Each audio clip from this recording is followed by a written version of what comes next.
Selamat bertemu dalam pembelajaran kimia kelas 10 bersama saya Pak Bos. Kali ini materi yang mau kita sampaikan adalah kestabilan unsur. Untuk melihat kestabilan unsur, pertama sekali kita lihat dulu konfigurasi elektron unsur gas mulia atau golongan 8A.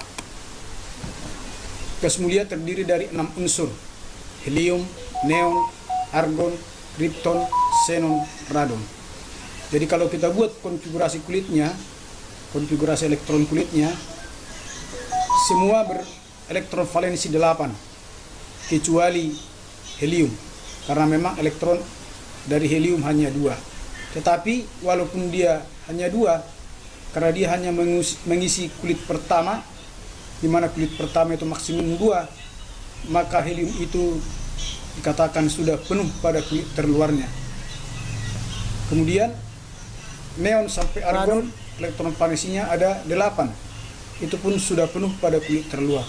Karena kita tahu elektron valensi maksimum adalah 8, kecuali pada kulit pertama atau pada kulit K.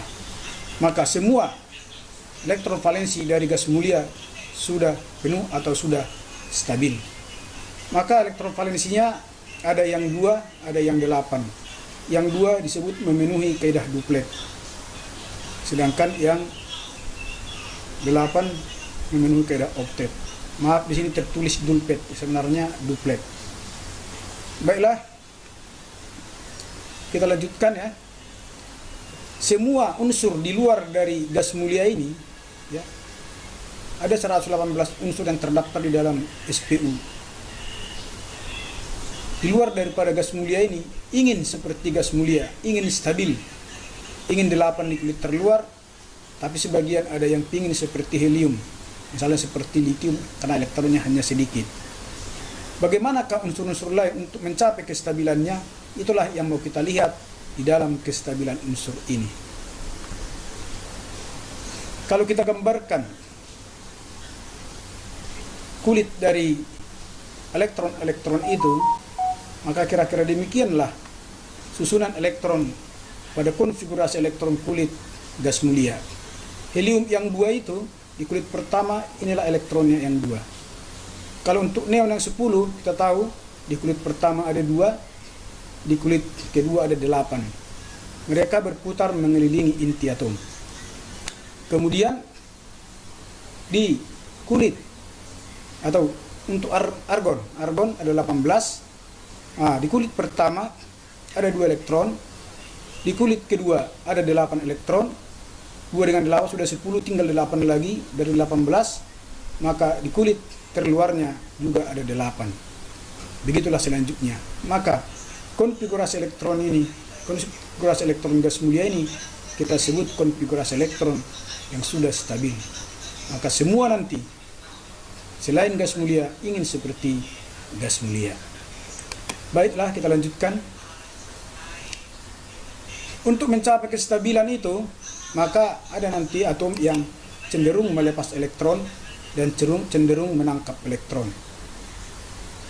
Unsur golongan 1A, 2A, 3A cenderung melepaskan elektron dari kulit terluarnya. Kita sudah belajar pada pelajaran sebelumnya, yaitu tentang partikel dasar, ya, di mana partikel dasar itu kita menentukan proton, elektron, dan neutron dari suatu atom.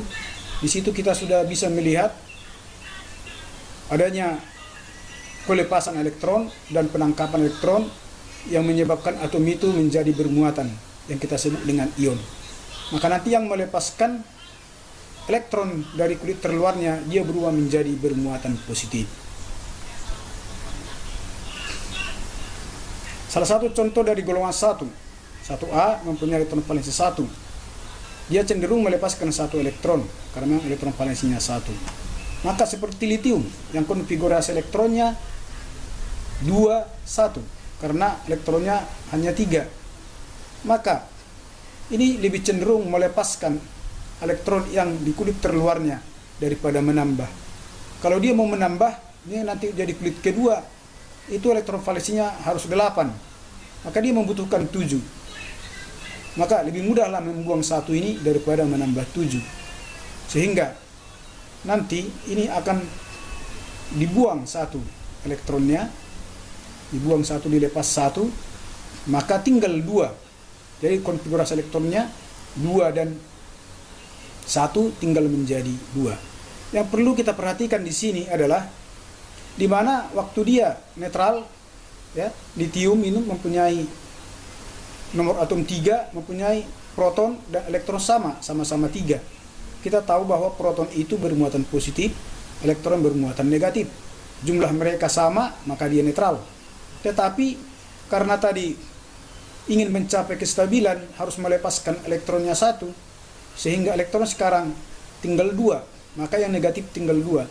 Sementara proton kita tahu itu tinggal di dalam inti, tidak berubah, dia tetap di situ sebanyak 3. Maka jumlah dari proton sekarang berlebih 1 dibandingkan dengan elektron, sehingga yang satu itu nanti menjadi muncul di dalam Li seperti ini.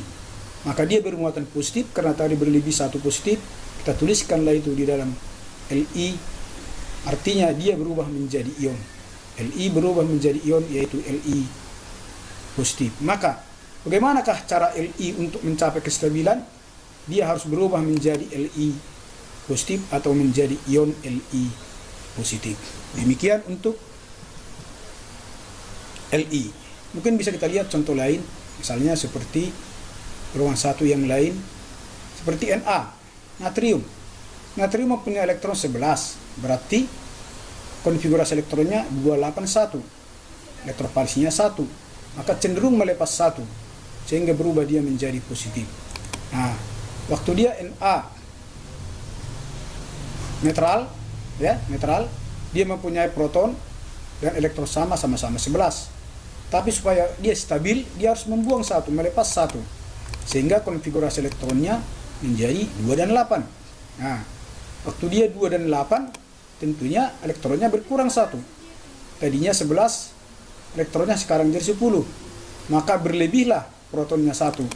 Maka itulah menjadi muatan positifnya di sini.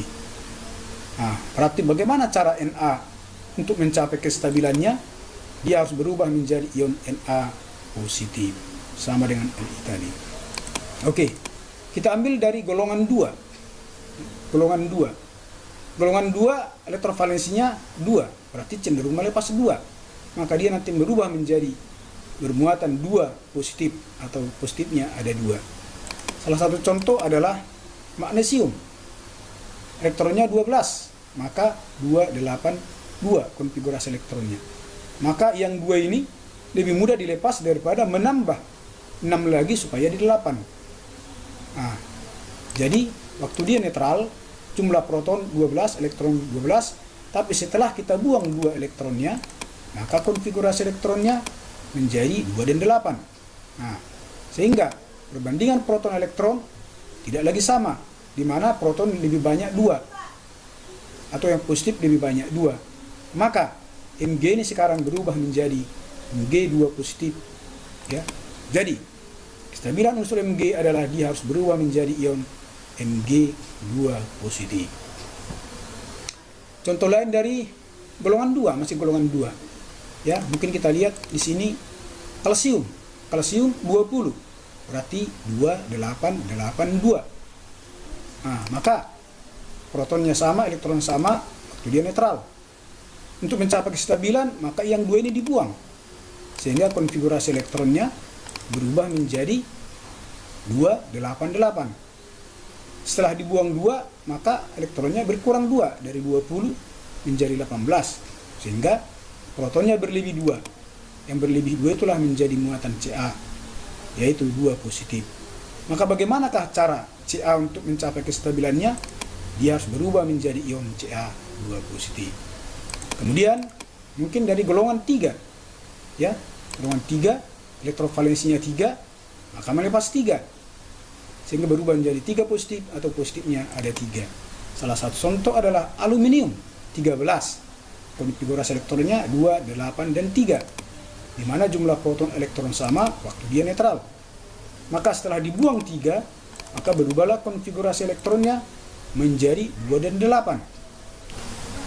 Sehingga perbandingan proton dan elektron ya, terjadi selisih 3.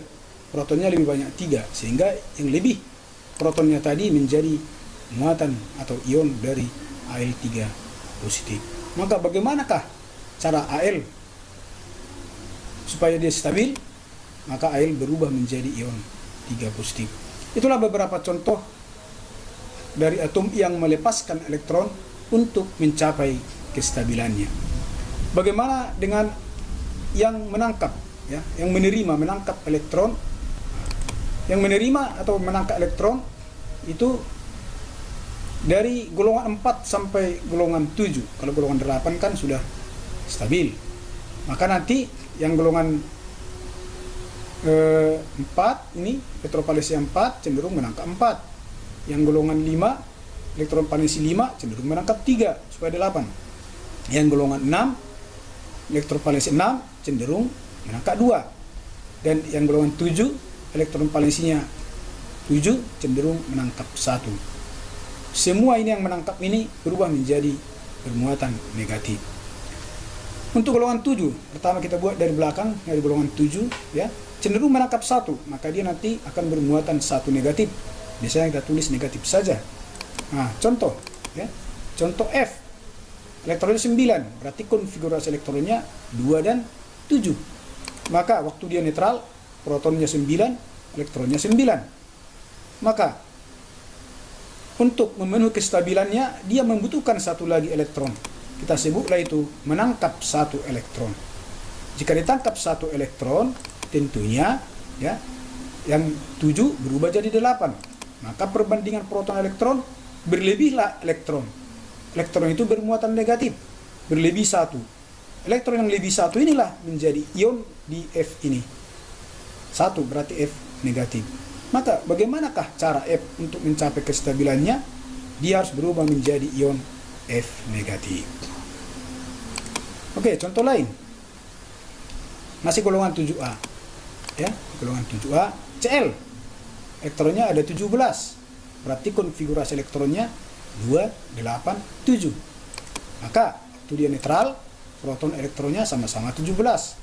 Bagaimana dia mencapai kestabilannya? Harus menambah 1. Ditangkaplah 1 elektron, sehingga konfigurasi elektronnya menjadi 2, 8, 8. Nah, sehingga sekarang protonnya 17, elektronnya 18. Siapa yang berlebih? Elektron. Berapa? 1. Yang 1 itulah menjadi muatan di sini.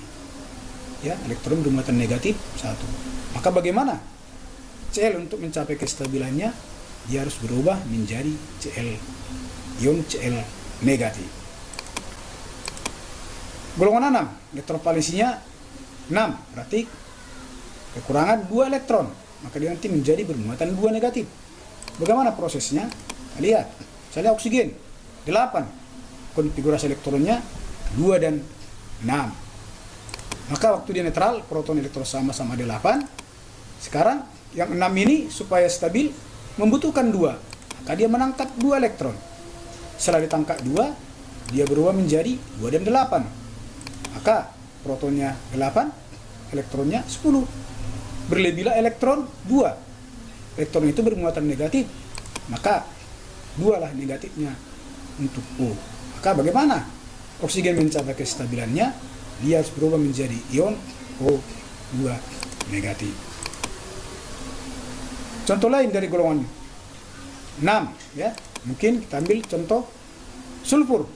16 elektronnya. 2, 8, 6. Maka itu dia netral, sama-sama 16 lah proton elektron. Tetapi untuk mencapai kestabilan dia harus menangkap 2. Sehingga S itu sekarang konfigurasi elektronnya 2, 8, 8. Maka protonnya 16, elektronnya berubah menjadi 18 ditambah 2 karena ditangkap 2. Sehingga berlebih elektronnya negatif sebanyak 2. Itulah menjadi muatan di S. Maka bagaimanakah S itu mencapai kestabilannya? Dia harus berubah menjadi S2 negatif. Oke, demikianlah cara menentukan kestabilan dari beberapa unsur. Mudah-mudahan ini bisa digunakan untuk menentukan kestabilan unsur lainnya. Maka pertemuan berikutnya kita akan menentukan ikatan kimia berdasarkan kestabilan ini, di mana semua unsur ingin berpasangan, ingin stabil. Cara dia untuk stabil, dia harus bekerja sama dengan unsur lain. Ada yang memberi, ada yang menerima, atau sama-sama menerima. Bagaimana ceritanya akan kita lihat di pertemuan berikutnya. Baiklah, sampai sekian, sampai jumpa, salam sehat.